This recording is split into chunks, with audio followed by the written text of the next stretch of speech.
Gary. Hey, Sunday, have you jumped ahead in time? If you haven't, I don't care. It's time to jump into the rotation. It's weird that you're so far away from me. I know.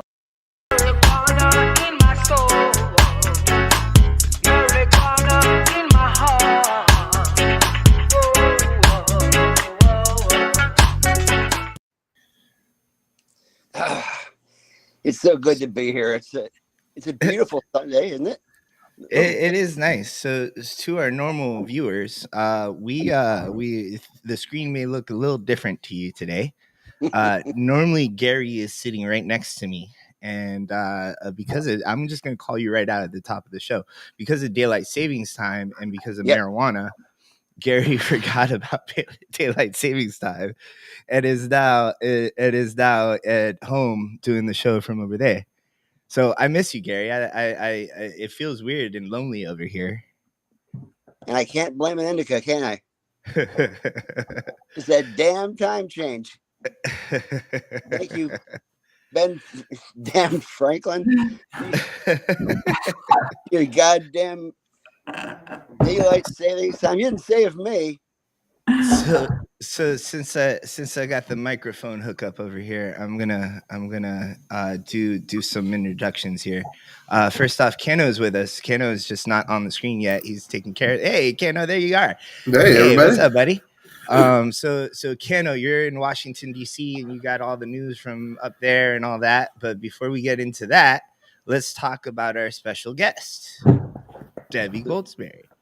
Now, one thing that's pretty cool about this young lady over here, right, is I like to point out, and as I was like showing off to her before the show started, that after I graduated from business school, I went out to California and I did my whole thing out there, and I checked out all the cool places that started everything and promoted everything in this cannabis industry that paved the way for a lot of the stuff that's going on now. And turns out Debby here was pretty much involved in everything that I did. I mean, I went to Oaksterdam University. I shopped at Magnolia dispensary in downtown Oakland. I've been to downtown Berkeley patients or downtown to Berkeley's patients group. I've been and you've been involved with Normal for quite some time. So why don't you take a minute to let everybody know exactly what you've done and what's going on here.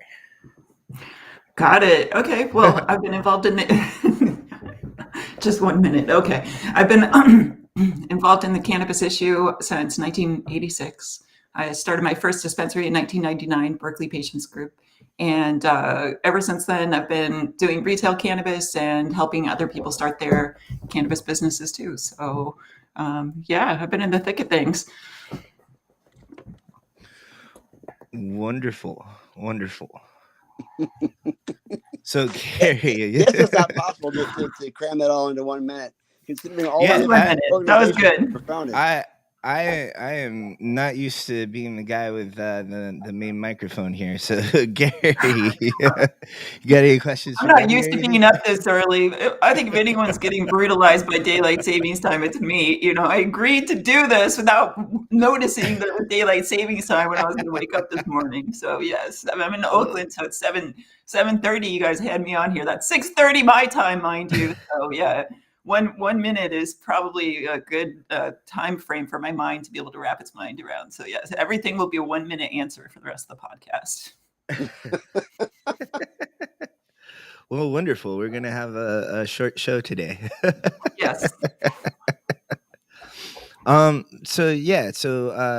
Debby, so what was that? So you started Berkeley Patients Group, and Berkeley's Patients Group is just an incredible dispensary out there in the West Coast. It really paved it was like one of the first ones in Berkeley, right?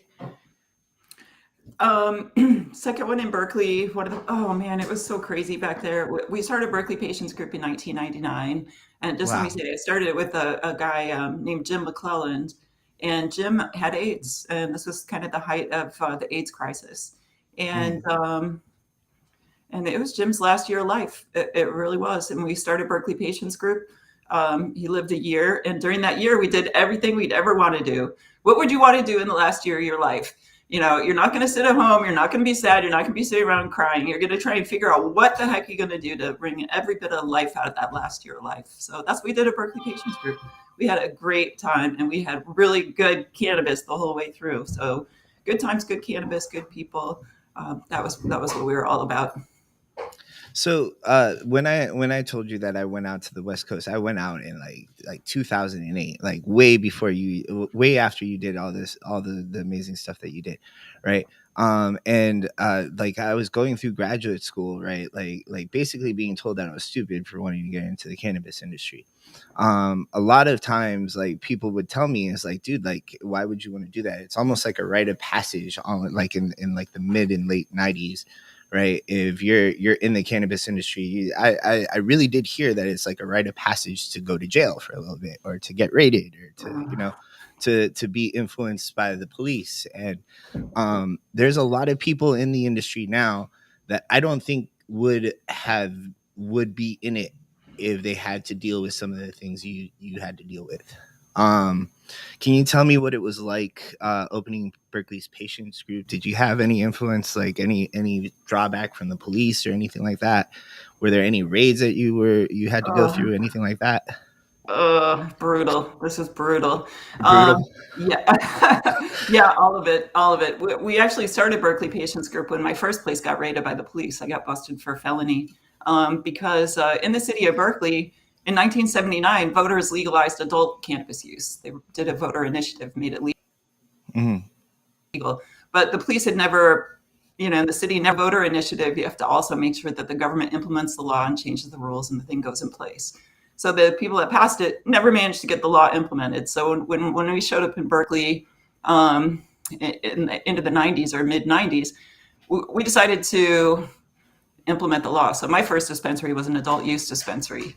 And we called ourselves the Berkeley Cannabis Consumers Union. Yes, we had the Be Cool project, the Berkeley Cannabis Ordinance Oversight League, Be Cool, and we had our adult dispensary. So we only opened once a week because we were really trying to make a point. Everyone else was opening dispensaries. We wanted to serve the adult community at the same time. So yeah, I got busted for a felony. I mean, we pretty much knew that was coming. It wasn't a secret because you just can't do that, even in Berkeley where pot's legal. But we did sue the police for false arrest, and we won that case. And you did win that case. Yeah, we won the case, and then we sued the city for false arrest, and then they gave us a settlement, a lawsuit settlement, and with mine, I bought a ticket to Amsterdam in a VW bus. So that was kind of not the worst. And then we started Berkeley Patients Group. But in the medical marijuana movement, the feds were so mad. They used to bust everybody, like every Wednesday, they had some kind of calendar. Wednesday at 6 a.m., that's the day we're going to bust somebody. So we would be so just, you couldn't sleep, believe me. Every night you didn't know if it was the night you were going to get busted by the feds. Definitely had the DEA show up at my door, got subpoenaed. They wanted me to testify against one of my, at the time, buddies who was in federal court, and I just refused. You're not going to catch me being a snitch. So the feds had me, they put me on trial for civil, what's it called?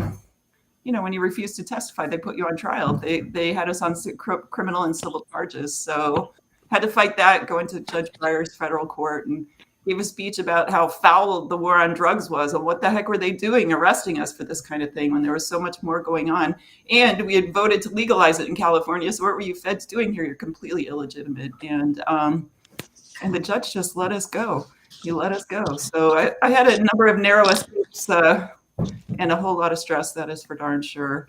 As far as raids, how they came after us was they came after us in civil court instead of in criminal court, because they eventually realized they weren't going to be able to prosecute us through the criminal courts, because the jury of our peers was never going to find us guilty. They kept losing cases, so they decided to go after people in civil court doing asset forfeitures. So yeah, the feds snuck in the middle of the night one night and took about $100,000 out of our bank account. It was our sales tax money that we'd been saving.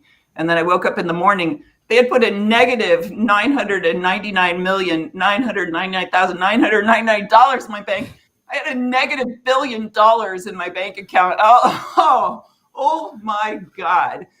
because they want to make sure that if any penny drops in, it's theirs right away. So yeah. Oh, I see somebody's talking about jury nullification.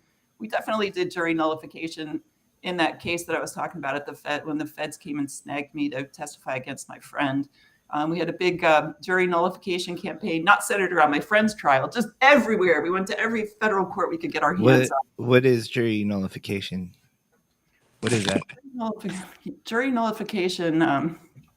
The law allows the juries to vote to declare somebody innocent if it's the law itself that is a crime. So if the law is criminal, you can decide the case based on the merits of the law and not the merits of the case. So it's a confusing topic, and to educate jurors, it's really complicated, and you can never target one case because my buddy Jeff Jones from Oaksterdam, if you ever met Jeff over there, he made that mistake. Yeah, he made that mistake in one of our early federal cases. Went and tried buddy's court trial, and he himself got arrested because you can't do that. We did a giant national targeted federal courts all over the U.S. with information about jury nullification, letting people know that they were sending people to jail and putting them on trial for cannabis, and explaining to them about jury nullification. So yeah, that is a really good. It's a really good technique too. But I really don't know how to articulate this question properly, so I'm just going to go ahead and ask it. You're hurting me. You're already hurting me, Carlos. How do you get balls that big? Like, how do you how are you that brave? Hey, welcome to Woman. So like one thing I want to point out is that we were thinking in our rotation hosts group chat that we need to have more women on the show, and I believe that is part of the reason why you're here. But I'll be honest with you, you're braver than most of the men I know. You really are. So okay. I mean, you the idea of going through all these raids and waking up the next morning and just being like, okay, time to go to work, how do you do that? How do you do that? Like, what is it? What is this passion inside of you? It's like this. The first time I tried marijuana, I knew the government was lying. They're absolutely lying about marijuana. I tried it back in 1986, and they were saying like it fries your brain. I tried it. I was like, I've never felt so good. These guys are lying. When the government lies to you so seriously. I mean, I was a student of political science at this fancy university in Illinois, U of I. They were teaching us about logic and, a rule of law. And then here we have the government lying. And shortly after that, I attended a pot rally on campus, and the cops just beat people bloody. I couldn't believe it. So I got very involved on the social justice issue because I knew that can't let the government run wild like that. If they're running wild on on this, they're running wild like this on everything. So we have to put stops in place. So I got really brave around this issue. But here's the other thing. Two things. Cannabis. I love that stuff, man. It made me so brave. So cannabis, it makes you brave. And the other thing is privilege, because I could, because I'm a white American woman. And I can do more and say more and get away with more than most people can. And so I tried to deploy my privilege at every point to push the boundaries as far as I could and to bring as many people along as I could behind me. So yeah, bravery, political need because the government's out of control, and some good weed, constant supply of good weed. So you said that you opened Berkeley Patient Group in '99. Was that when you said? Yeah. So I'm familiar with the Cannabis Buyers Club. It opened in '92. Like, are you familiar with like Dennis Perone and all those people out there? Like, of course, because he's just across the bay from where we were. We're all so inspired by Dennis, and the feds took him down, the state took him down, the city took him down. He got busted by everybody that could bust him busted the guy. They really broke him down. I went to his 5-story cannabis club when it was the only cannabis dispensary that there was. It was so great, and it was so peaceful and just loving, and in the height of the AIDS crisis, right? There were all these people who were really sick and dying, and they needed a place to come and get together, and they wanted cannabis because it made them feel better. And the environment was just fun. Dennis's place had 5 stories, like a low grade marijuana floor, if you wanted your mids and your low grade, and a top shelf floor and a hangout floor, an administrative floor. It was incredible. So when we opened Berkeley Patients Group, it was on the model that Dennis had showed us. So about compassion and giving back and having fun and being together to smoke weed. And yeah, so Dennis has passed away by now, unfortunately. And they did break him down so bad that he did not reopen his dispensary after so many arrests. There was just no way for him to do it. So yeah. So I'm hogging all the questions right now. But I just want to do one more question, and I'll let you guys ask all the questions, right? So you mentioned before that your business partner in opening Berkeley Patient Group had AIDS, right? Yeah. And I know that a big part of like the whole dispensary culture, right, comes from like those AIDS patients groups, right? Can you kind of like speak on like that transition, like how like how did that really work? Like what, like, you know what I mean? Like how did that really like come to be? Like how, like what was it what was the frustration in like trying to treat this condition that sprouted this whole dispensary? Am I making sense? Yeah, well, Dennis himself used to always say this: all marijuana use is medical. And if you really look at it, it really is. I could say the same thing kind of about my dog, because I'm studying multi-species families, and how dogs actually are almost like a human in a family.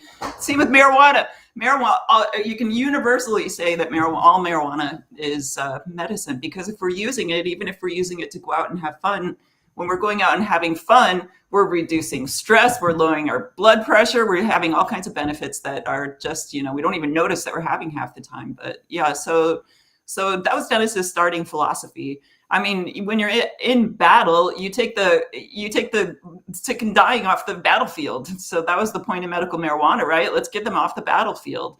Let's change the laws. Let's make sure these are the most critical people to get cannabis. Let's do that. And then the next most critical, let's get people out of jail, because obviously people of color are getting targeted by the war on drugs in such a drastic and horrific manner. So, we had to triage prohibition. What comes first? What comes second? Unfortunately, oh man, you guys, I didn't know it was going to come third. Capitalism, untethered capitalism. And people from big business got into the movement. I did not foresee that. I'm a hippie. I like dancing. I like mushrooms. I like to listen to music. And look, I'm wearing a giant bud on my shirt. I did, and by the way, I consider this to be business professional in the cannabis industry, but some people might disagree, because big business from outside industry has come in just like they do in every other industry, and they have kicked us to the curb. And it is just so bad and so offensive and so opposite from the enlightened society that I thought we would have after we legalized cannabis. So where we are now, I really like actually, like, I was dying to ask you a question about this, to be honest with you, and I like that you like transitioned into it, because it really, like, for somebody that's like started one of the first like main dispensaries out west, right, to see the business where it is now, right, and obviously you're not happy with where things are now. But where do you think, like where can we go? Like, how can we take it back to, like, you really talk about these old times of like this, there's like this freedom in your voice, you know what I mean? Like, how can we go back to that? oh man, you're gonna stump me on this one. All right, I'll stop. No, I want to say this. I went back to college recently. I back in the 80s, I left college to start my first cannabis company. It was a nonprofit. We worked really hard to legalize it, Cannabis Action Network. And I think there's still a chapter in Florida Cannabis Action Network. So I recently went back to college, And in college, one of my professors, I'm studying human development, has us reading Marx. So I'm reading socialism right now. And, this is predicted. This was predicted so long ago. Abraham Lincoln has a famous quote that if we don't stop this untethered capitalism, because I'm summarizing my own feelings, at the soul of humanity is greed. If we don't put in fixes to make this stop, then all of society is going to be just gobbled up by capitalists and by people who want to own everything. They want to own our water. They want to own our air. They want to own every single thing. They would own my body if they could own my body. And they are trying. So how do we stop? Holy crap. How do we stop this horrible monopolistic capitalist society that we have put in place because of the human nature of the greed of mankind? Let's do a different podcast on that, because that's too big. I don't know how to answer that. The problem is that it's the regulations that have created this, the high taxes. And as you know, who is creating the regulations? The politicians that are basically funded by these big business capitalists that are taking over the cannabis industry. So right now, different governments are starting to put the fix in, because here we are about 5 years into this grand legalization experiment, and we see that corporate cannabis is just gobbling up every small business person because we can't handle it on our own. We can't afford it. Governments are starting to put fixes in place around equity licensing. So if you've been affected by the war on drugs, if you've been arrested for cannabis, if you're a person of color, if you're in a neighborhood that's been impacted, they're starting to put fixes in for licenses that go to equity people. And some of those licenses stay with equity people. You can't transfer them to big business 3 years down the road, because that doesn't really help us, right? But so that's where we're at. We got to. You guys got any good ideas how to crush capitalism? I don't know. I mean, what about the idea of just like unregulating everything? Like I'm going to a libertarian point of view here, but like the problem is that I like the super high taxes, the super high licenses, the super high fees. Like they're making us pay, and that's what's keeping us out. I'm sitting here in my one room head shop, and I wish it was a dispensary, you know what I mean? But I can't have that here, I can't have that in Florida. So what about just unregulating everything? Like, what about just like letting people just have it? I love that idea. I think that you're right that one of the fixes has to be lowering the taxes, because that's what's made operating impossible. Here, I think the taxation is about 36% of the cannabis that you buy on the counter is taxes. Jeez. Just really crazy. Probably more in Florida with that weird medical marijuana scheme they have. But the problem, again, is that we've got big business in there lobbying for these controls that only they can manage. So we have to, as an industry, just like we fought back prohibition, now, as it turns out, cannabis might be the solution, because we have to fight the bigger issue with just this untethered, uncaring greed of money and ownership. So the cannabis industry going so bad provides us with a really good example of capitalism going bad. And it's new enough into it. Maybe we can find the fixes. If we can fix cannabis, maybe we can fix everything else. Who knows? So yeah, we gotta see what happens. But as mom and pop long is as dying. people are like, Anheuser-Busch and Wrigley's are trying to get into the industry, guys like me are screwed. I guess that's what it is. Yeah. Somebody was telling me that Heinz ketchup wants into the industry. Everyone's just waiting for federal legalization. So if we thought it was bad now, imagine when federal legalization hits. It's going to be really difficult for the small farmer. Maybe we have to do things like Florida orange juice, right? Start a consortium of small cultivators. Like for me, as one retail shop, for example, if I'm a mom and pop shop, I've got one store. But everybody else is big multi-state operators. They got multiple stores, so they can purchase wholesale from one location and supply all their shops. They're getting a lower cost of goods sold, right? How am I supposed to compete with that as just a one shop place? They might pay $6 for a product I have to pay $8 from, because I'm only buying 10 and they're buying 10,000. We can form group purchasing organizations of small companies, and we can purchase through a group purchasing organization where we have centralized purchasing for 10 small cannabis shops, and then we pay $6 for the goods. But those are things that we have to put together and figure out. Well, here in Florida, we don't actually tax our medical cannabis, so that's an interesting twist on things. that just means that they just raise the prices and they keep the money. I mean, we actually Yeah. started this industry with the perfect idea of trying to get people access to the medicine. That was the basic reason. And I did not see the tsunami of corporate cannabis creeping up behind me. And in that Pandora's box, of course, was True Leaf. We let that out, and it turned into the monster in the room, so to speak. No offense to the folks over in True Leaf, but they are kind of like swallowing up everything over here in Florida, and it's going across the room. I wish them well, but I wish we had a better free market over here in Florida. At least when you have wholesale in California, you have a chance to have more diversity and have more of a free market. We don't have any kind of a free market here. We have 22 licenses, of which they take up 99% of all the dispensaries in the first 15. The other ones aren't even dispensing at all. They're still waiting for recreational, and hopefully we put an end to that this week. We'll see. Yeah, it's greedier than you may think here in Florida. Like all the high prices are just going directly to the corporate cannabis company. They probably have high licensing fees. The annual licensing fee and the cost of getting their license, if I remember, was pretty darn high. So yeah, they're passing on those costs too. So yeah.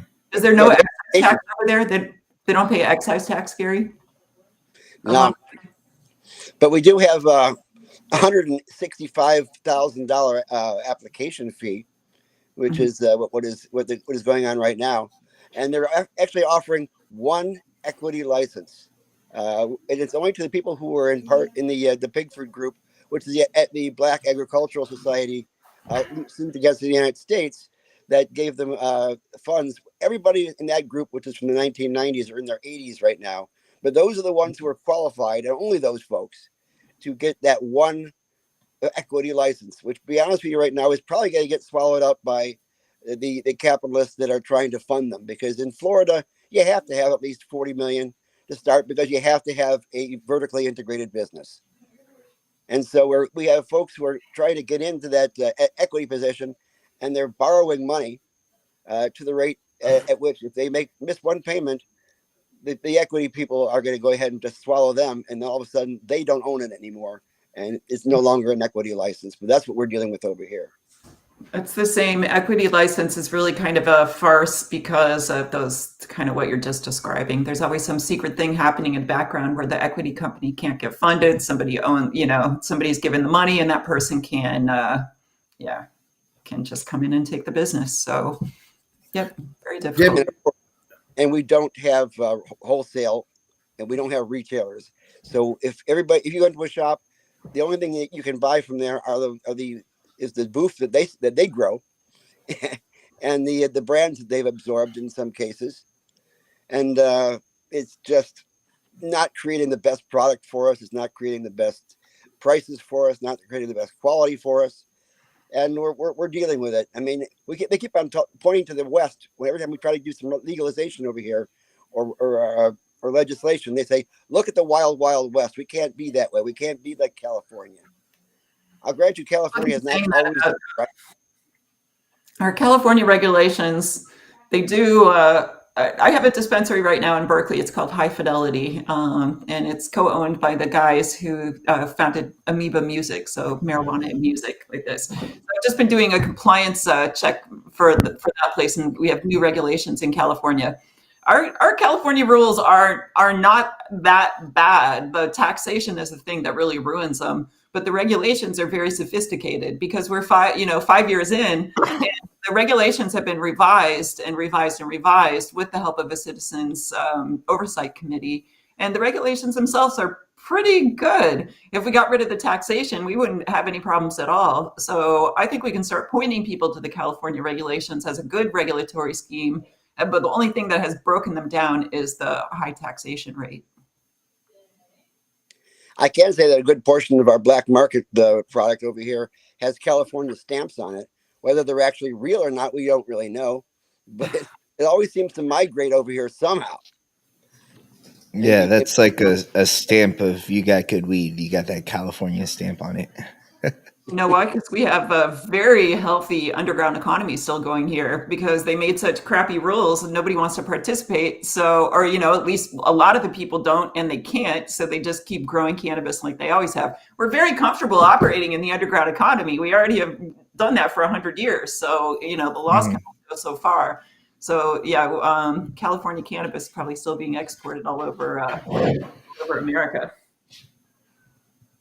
But Debbie, I had a question. Being in the Bay Area, and during the times that you've been active, did you ever run up against the vice president in her role as a district prosecutor? No, I never did. People don't like her here very much in the cannabis industry because for a long time she was anti-legalization and she was arresting people. She was our attorney general, so she was comfortable still continuing to arrest people for cannabis. So that was very frustrating. So it's hard for us just to turn on the heels and be like, oh, look, she's a supporter now, after just all that institutional knowledge about the fact how she was okay to continue to front for the drug war and be the head cop.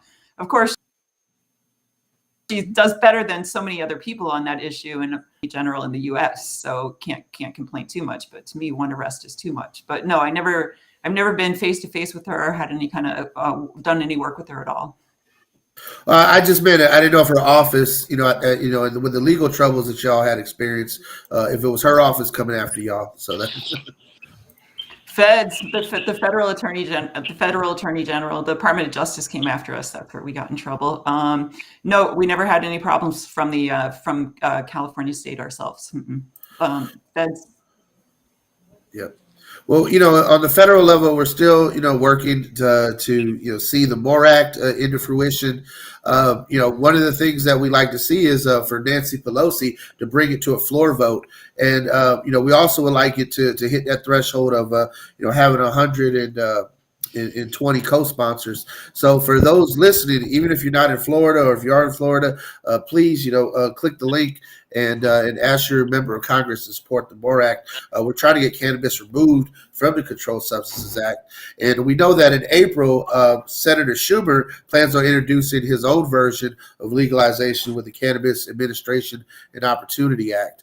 And, if I firmly feel as though if we don't get this done before the midterms, it's not going to get done. Because with a split government, we're not going to see anything get done.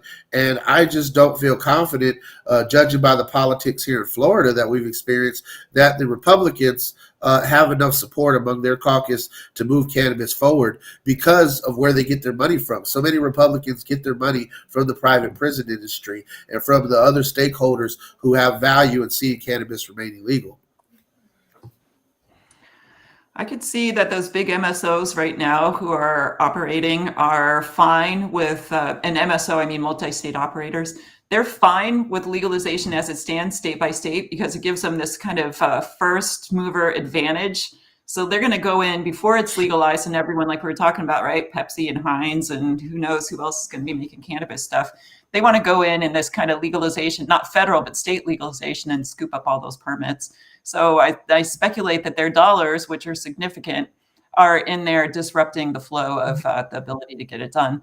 But part of the thing is that some of the people in Congress are holding out for perfect legislation as opposed to us. We're just like pass banking and get rid of 280E IRS tax rules so that we can deduct our general business deductions from our taxes.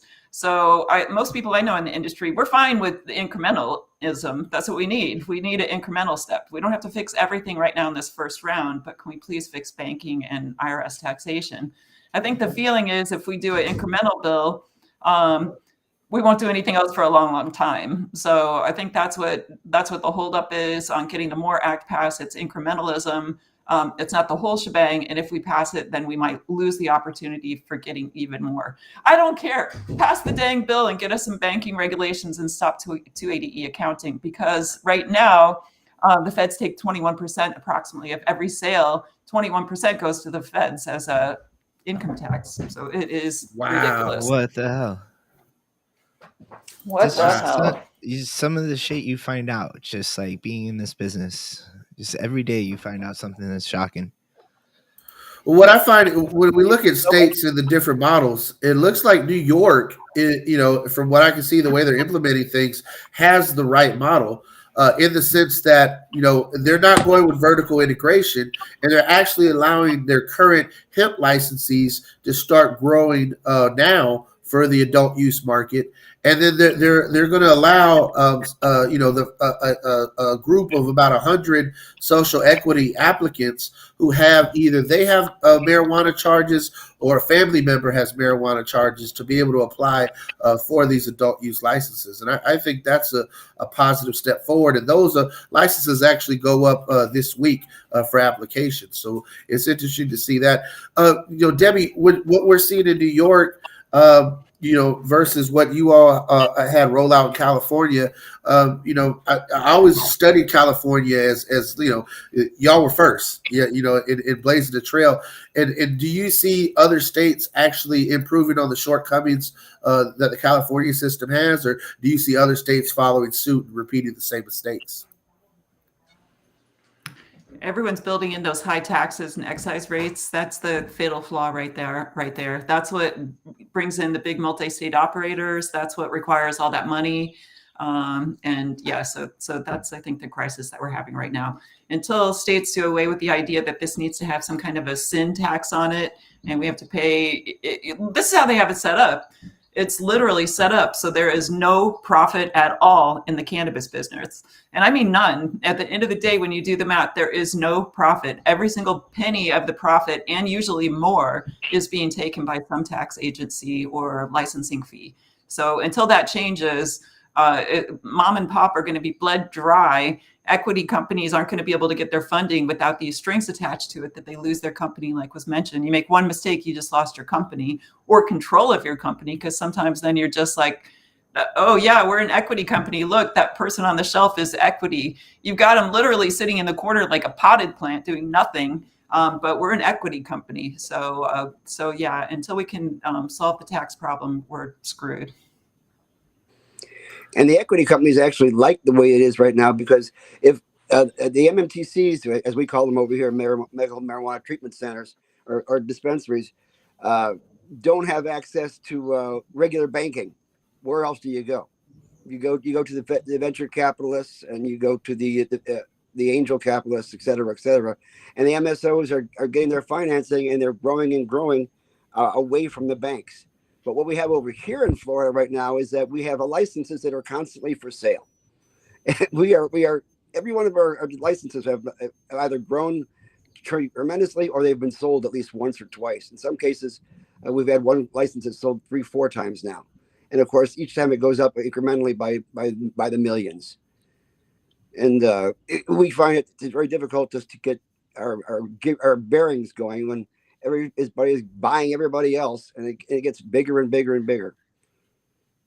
You don't have that problem in California with people buying up. I know you've dealt with a number of mergers and acquisitions, have you not? It's all mergers and acquisitions out here. All the dispensaries are buying and selling right now. Everyone's trying to flip it. Mainly the small owners are the ones that have had luck getting the permits in the first wave. And now the MSOs come in and buy them up when we all fall into debt and can't manage it. Which is unfortunate. It is. And it's all a matter of that is how corporate cannabis works. Through the mergers and acquisitions, and for MSOs getting bigger and bigger and bigger. And some folks are trying to absorb other companies. MedMen, well, they should have gone down in the first place, but they just got bought out this last week. After Tilray bought their debt, and Mike Sorolla came in and backstopped them, so they weren't in any debt anymore. Now all of a sudden they're being bought up and going away by somebody else, actually who's living in Florida and trying to buy up more licenses. Those guys have 99 lives for some reason. I don't know how. Sorry, I got to look for my dog at the same time here. Yeah, I'm just depressed. I need to get into another business. I think I'm going to be like a doctor or something. God. I know. I got to stop being a cannabis legalizer and just become an anti-capitalist. So that's kind of what I'm thinking. They're one and the same now. You guys want to just give up on this normal business and just start another country? We're going to start a micronation with Let's legal start cannabis. a micronation where we just got marijuana, and Oh, like we man. all love Oregon, each other. Washington, and California. We could just take the Oregon, Washington, California, and just kind of move it a little bit away from the, I think it's gonna work out, right? This is just we're walking through fire here. It's gonna work out, but if we don't do our work, and actually look at the equity issue that we're having here, then yeah, the big MSOs are gonna own cannabis. By the way, I saw this question come up about Wisconsin, like how to get it done in a state that's just barely getting started.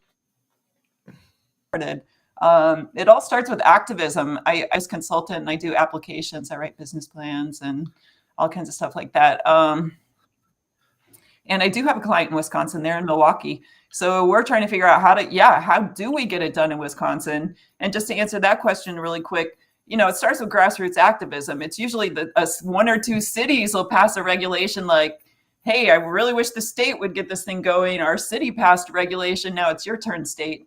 And the regulation will say something like, this can't be implemented until the state law changes. So in California, we had San Francisco, Oakland, Berkeley, West Hollywood. The cities passed regulations. And that really was part of what got the state to get on their toes and pass their own regulations too. So the other thing is that you got to make, there's all these interest groups, right? I mean, big business might be our friend at this point. When we're trying to talk to the legislature in a place like Wisconsin, we got to find out who is there and interested in talking to them. Because, like, for example, the alcohol distributors might be there talking to the legislature going, we got to legalize this stuff and put it through distribution. Because if it has to go from a cultivator through a distributor to a retail, big alcohol is all about distribution because a lot of alcohol goes through a distribution choke point. So, somebody makes it, the distributors distribute it, big distributors distribute it. These guys are gigantic corporations. And then it goes to retail. So in California, these alcohol distributors were key, and unions, by the way, at the state house in getting our adult legalization regulations passed through. So you got to go find out who are the weird bedfellows that you're going to be working with, but also you got to be in there making sure that those big alcohol distributors don't write laws that are very favorable to them. Because for a minute in California, they managed to pass a law saying all cannabis had to go through distributors. There were only going to be 6 distributors. And those 6 distributors were going to be the preferred alcohol distributors who were going to come in and do cannabis distribution. So we had to crush out that. Now we have something like 1,200 distributors that cannabis goes through. But it's a markup, right? The cultivator makes money, the distributor has to do a markup on it, and then it comes to retail. So that's another thing that increases the cost if you have to have 3-tier distribution, as opposed to if I could just go to the cultivator, I don't have to pay a distributor 10% to drive my cannabis over to my spot. So there's another way that we can save money. So yeah, you gotta get to the state legislature by building a force behind you, so by the time you show up, they're like, oh no, you're here with a giant force behind you. So we did it city by city here in California. So in a place like Wisconsin, we got to get Madison and Milwaukee, maybe a couple of small cities passing regulations first, and maybe the state will get their act together. Now, you have a lot of different counties in the state of California that have shut down as far as cannabis is concerned. I've been talking about distributors who actually have to drive around a county to prevent themselves from being arrested just to transport the product from the cultivator to the distributors, and that I find kind of bizarre. But I guess that's just one of the things that you have to deal with, just so you can have some horizontal integration. We don't have that here, so there's pluses and minuses. Well, Gary, I think one of the things we should do public policy wise is push for not allowing counties and municipalities that ban cannabis from benefiting from the tax revenues from cannabis. If you don't want it, then you also shouldn't get the money that's derived from those sales and from those taxes. Yeah, I think that's what they did out here. Yeah. I think the counties that don't participate, by the way, they can't, the only thing that a municipality, so a city or a county can opt out in is retail. They can't opt out of I guess they could opt out of having cultivation. They can't opt out of sales happening in their city. You're allowed to pass through and you're allowed to do home delivery everywhere in California. So the dry cities cannot block home delivery sales. That's awesome. That's awesome. And, the American people are on your side, Debbie, in regards to, a poll recently came out. Nearly 70% of Americans want Congress to allow licensed cannabis businesses to have access to banking services. And, we're the SAFE Act has been part of the slid in there by the House as part of the American Competes Act. And, it's advanced to the Senate. And so I'm just interested to see, Gary, has there been any word yet? I didn't see anything this week on the Senate pulling it out. Have you heard anything? No, not at all. And So I'm it's still listening very pending. carefully. Yeah. Well, and then, when we're talking about taxes, this week, New Mexico, their Supreme Court actually ruled against the imposition of certain excise taxes on medical cannabis products. And I think that, that's definitely a positive step forward. People shouldn't pay taxes on their medicine. Just like we don't pay taxes on groceries. And especially when people are on fixed incomes, people are disabled, they're sick patients, fleecing them for an extra 6 or 9% at the register just doesn't work. I have a couple of New Mexico projects my clients there are trying to get cannabis consumption lounges, which is built into their regulation, but cities can opt in and out of having those lounges in their cities. So we're trying to convince one city to do it, and we're writing protocols for the other client. But what was I going to say about New Mexico, you guys? This is because I'm in the weed part of my coffee and weed routine, but now that I'm, on video, I can't, feel nervous about doing my cannabis portion. My brain stopped. Yes, no. You can. Yeah, we have no problem with it. Yeah, feel free to spark up here on the rotation. Yeah, Malcolm rolled the joint at the very beginning of his conversation and never stopped smoking throughout the entire hour he was with us. In New Mexico, oh God, it just left again. Okay, here it is. They built into the state regulation to get your state license, you have to write an equity and diversity plan. So every single person that gets licensed in New Mexico, and this is pretty regular now in a lot of the state regulations, you have to give back to your community in some way. You have to put together a plan that's measurable in New Mexico. Like they're going to come and check, right? We want to do this.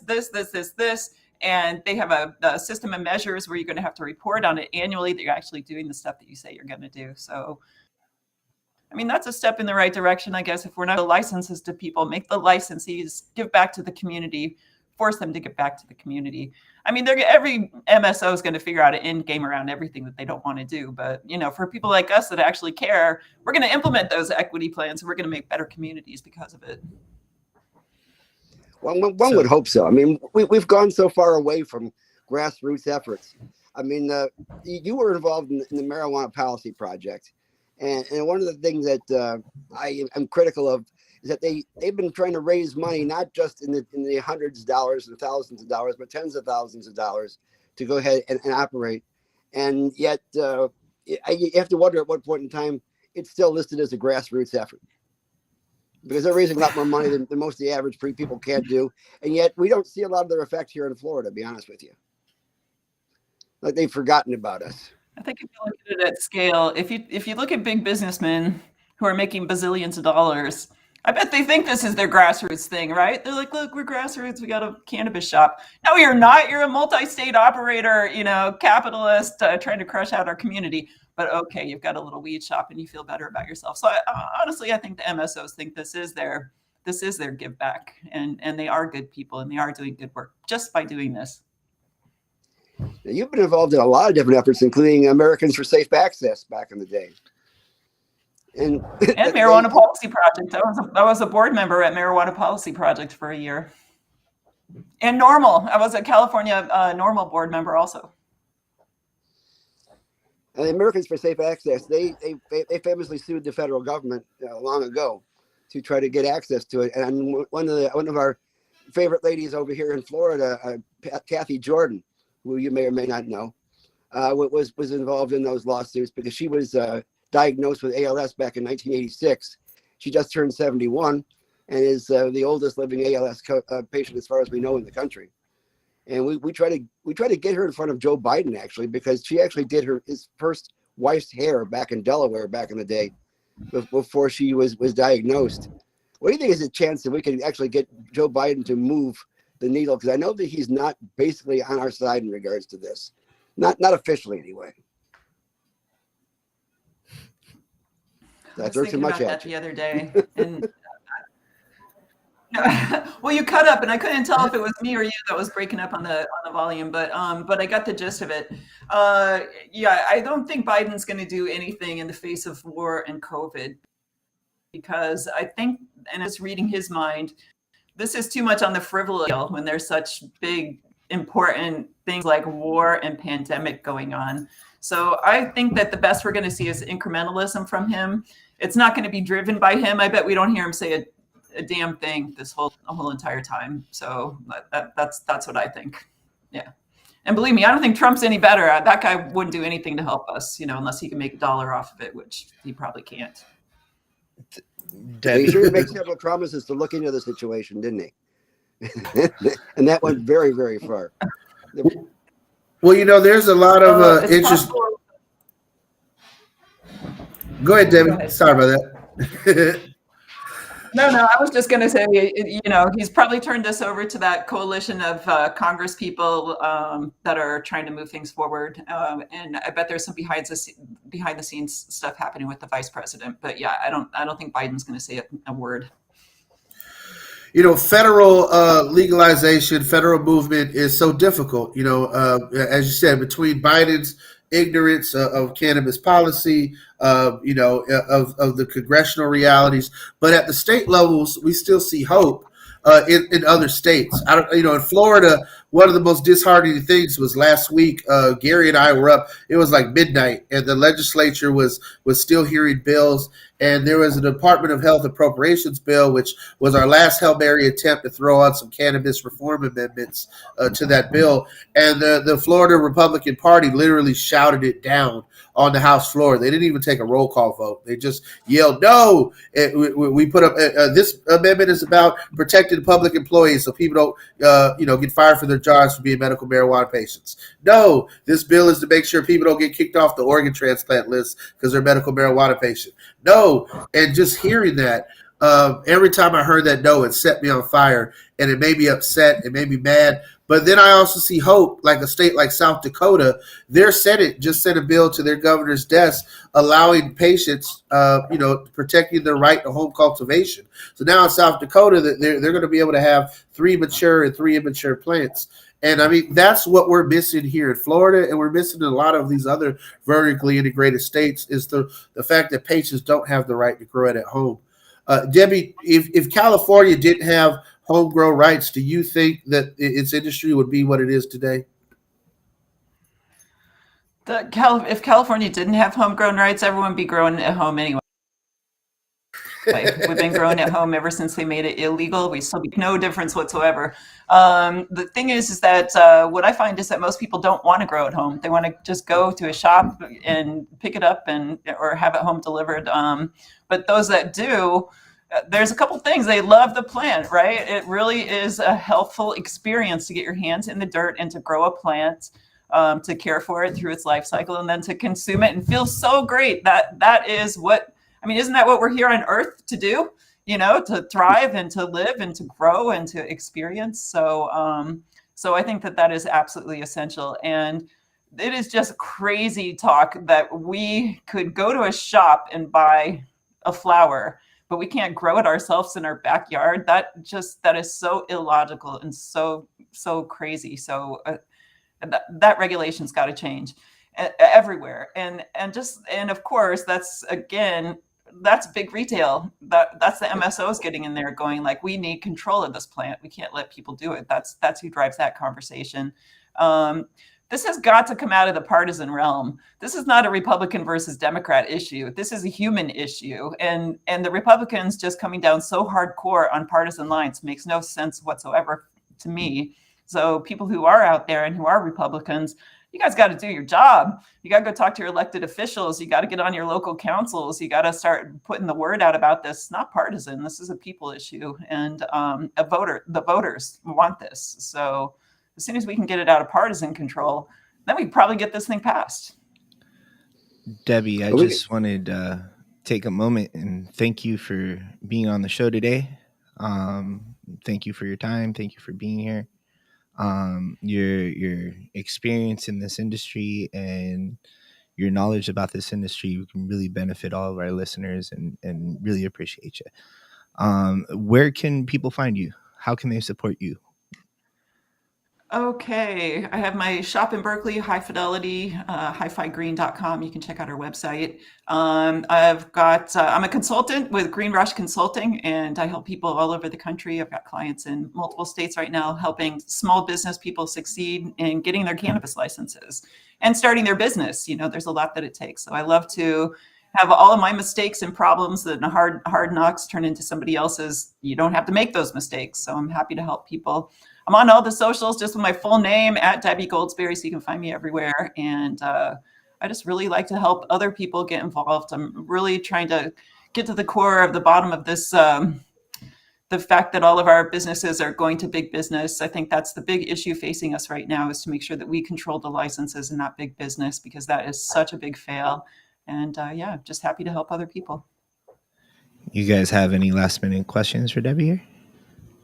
Debby, I was just looking at High Fidelity's website, and I just think that you all do a great job of making medicine affordable. I mean, I've seen ACE, in legal markets and illicit markets, and the fact that you all can produce a $25 eighth for patients or a $30 eighth, on certain level shelves. I mean, you still have the highest top shelf at $60, but I think it's great that you're able to provide people that affordable access to medicine. So kudos to you all for doing it for the patients.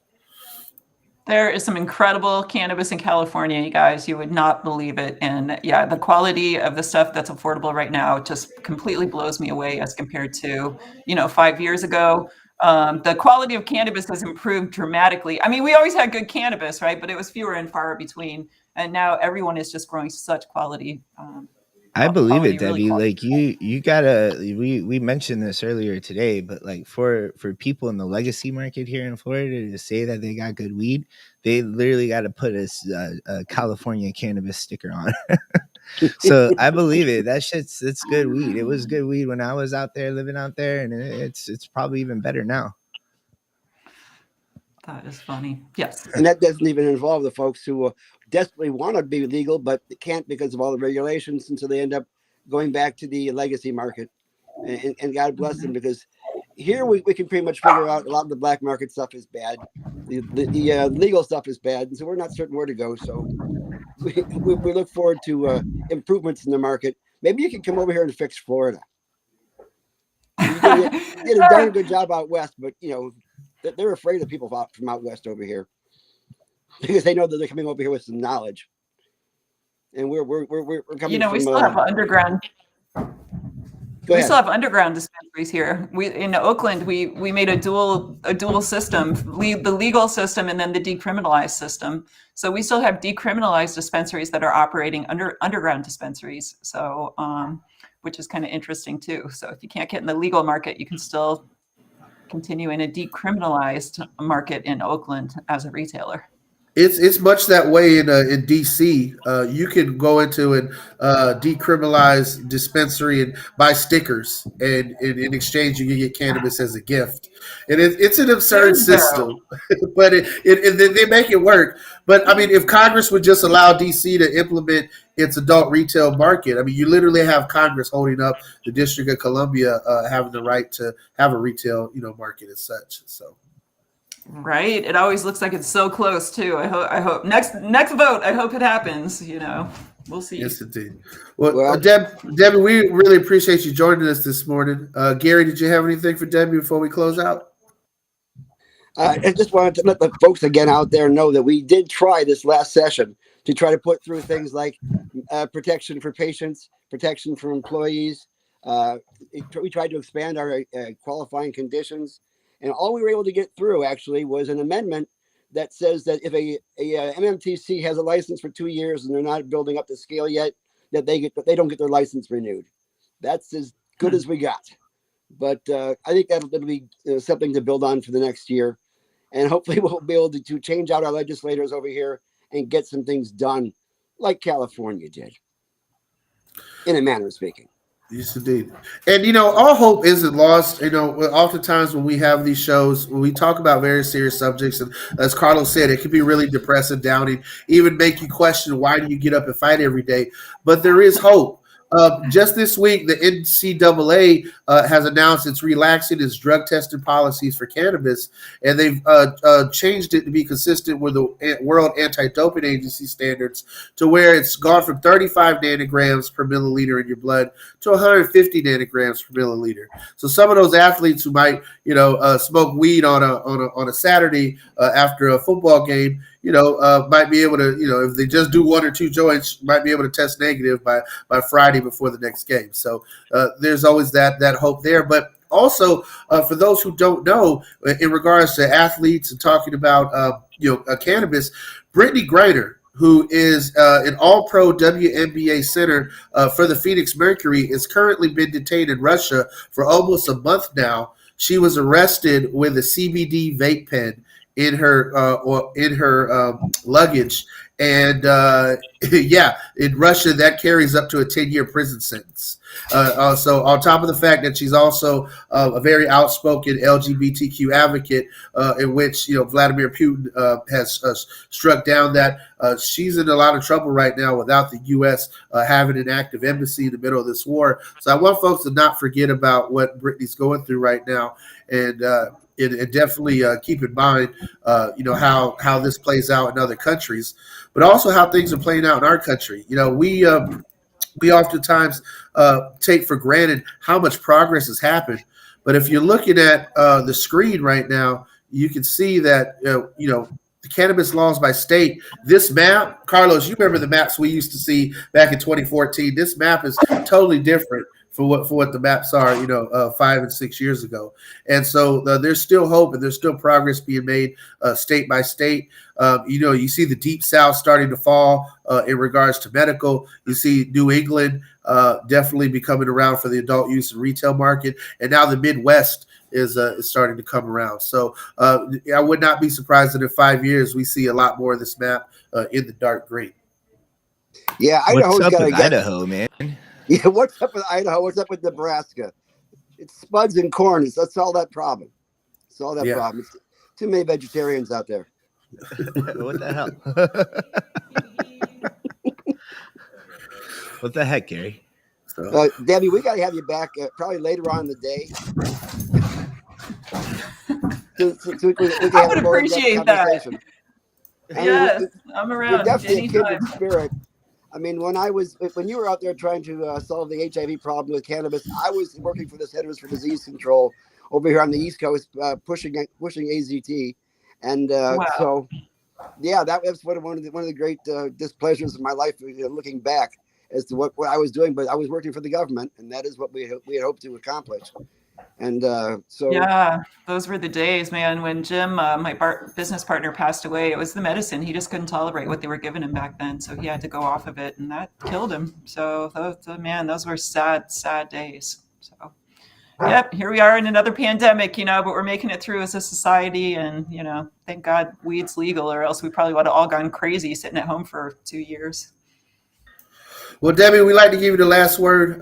What parting words of advice or hope would you like to give to our listeners?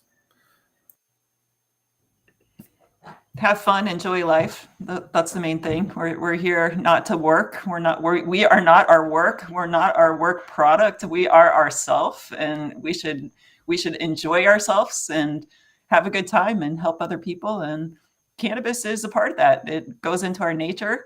And helps us explore more of who we are as people. And when we go out into the world, we're creative, kinder, nicer, and we have a good time. So yeah, let's just keep doing that. Thank you so much, Debbie. We really appreciate you joining us. Look, everyone, if you want to continue to get this amazing education and have us, our amazing guests, on each and every Sunday, we need you to become a member of Suncoast NORML to continue our efforts for advocacy and education. You can join us by going to our website, suncoastnormal.org, and become a member today. Again, Gary, Carlos, we do not take money to do this job. We have been volunteering and building this from scratch since 2014 to make sure that we have a patient-centric system here in the state of Florida, and that as we strike down prohibition across the country, that patients are the ones who are at the focus and center of all this, just like the great work that Debbie has done for patients for so many decades in California.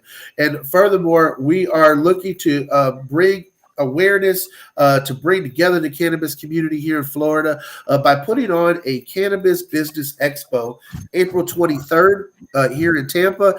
If you're looking to get into the cannabis industry, if you're interested in trying to find a job, this would be a great place for you to come.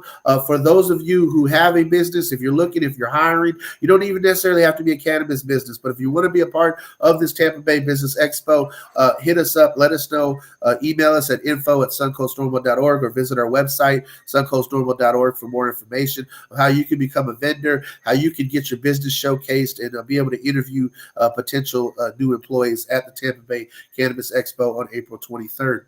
And with that, team, we will catch you next week in the rotation.